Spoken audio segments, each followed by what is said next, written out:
Day one of the Kennedy League. Um, it's a great return to the building. I'm your host, Cardell Dudley. Raymond Lyons right here. On Point had the lead for most of the game to kick things off in game one. Tunes rally back late. Late in the late in the second half, and then overtime to take it 101 96. Just what are your thoughts on everything that's unfolded?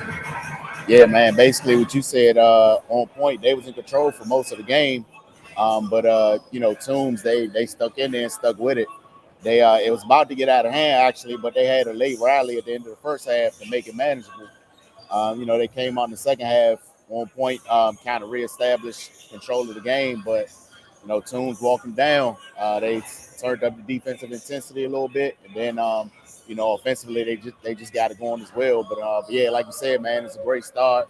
It's a great way to kick it off after not being here for 2 years due to COVID.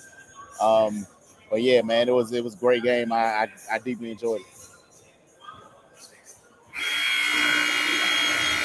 Yeah, I'm with you, man. Both teams got off to a slow start as to be expected. It was a lot of rust, a lot of bad misses, so to speak. But once they settled down, the talent kind of showed itself, man. Mhm. I was really impressed with On Point early on, with their ball movement, uh, getting in the mid range. That's where they kind of got built the lead up from. And we thought once they stuck with that through most of the game, they had a chance to end this in regulation. It seemed like they got away from that once the team started applying pressure. Primo Spears and those guys, Brandon Murray, all those guys started putting pressure on them. Causing turnovers and the game changed drastically late, just in time for the Tunes to kind of take control of the game. So their guard play just, for the most part, just made sure that On Point couldn't get really back in the game. With the second game out again, just real quick, who's the standout for you? Oh, for me, man, Brandon Murray for sure. He, uh, I think he set himself apart from everybody else on the floor. To be honest, man, just his offensive versatility. He's scoring from all three levels. He's able to use his body against smaller defenders. Showed great skill. Even extended his game out to 3-point range. I mean, he looked like a pro, and yeah, man, he definitely impressed. Yeah, I'm with you, man. He had to go from all, like you said, all three levels.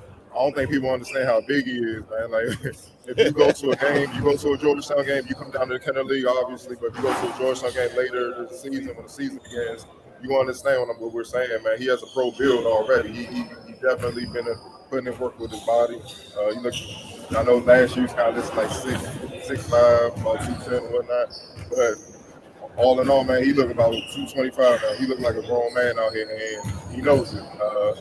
He drove to the lane. He was seeking contact. Guys were bouncing off of him, and he was finishing. But on top of that, man, I like how he got guys and put them in the mid post, man. He took his time. He got to his spots, and he executed well. Uh, could have shot a little better from deep, but that would come, man. But what he was doing in the mid range, posting up, definitely in transition, taking them off the bounce. They better pray the three ball never comes, because if it does, it's going to be ugly. You know what I mean? And he showed flashes of what the Warriors can expect, man, and that's a lot of time. I know he played at LSU and scoring as a freshman.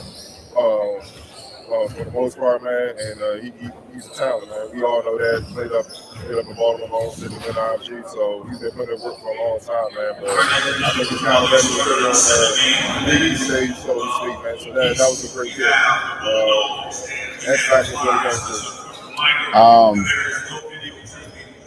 X Factor. Hmm, I would say Primo Spears, man. Especially late. He a lot of his defensive pressure on the ball made a huge difference. He got some steals, got open in transition, and finished. And that was really part of what allowed allowed Toombs to come back and win. And he made some big offensive plays down the stretch as well at the free throw line, and also in the floor play. So yeah, man, I think his contributions late really gave them the jolt that they needed. No doubt, man. For me, I'm gonna go with Will Thomas, Morgan State, man. I think he provided a spark when at points the Tunes couldn't really get anything going offensively. He came in, he hit some big jumpers, and his enthusiasm, you know, one thing about On Point, Batchelor had to go on early, but when Will Thomas came in the game, he kind of kept him quiet, and that allowed them to get back in the game with his impact on both ends.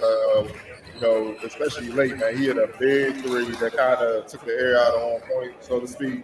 I think Will Thomas and his energy with what Murray and Primo were doing, I think that ended up being the difference in the game, man. And so he was just extra, I think, especially if I'm not mistaken, did he get his or he came off the bench? I think he came off the bench. Yeah, exactly. So, yeah, man, he came off the bench and he put in work, and that ended up being the difference in the game, man. So, all in all, great game one. We'll be right back. Game two's about to begin, and we have more for you throughout the day.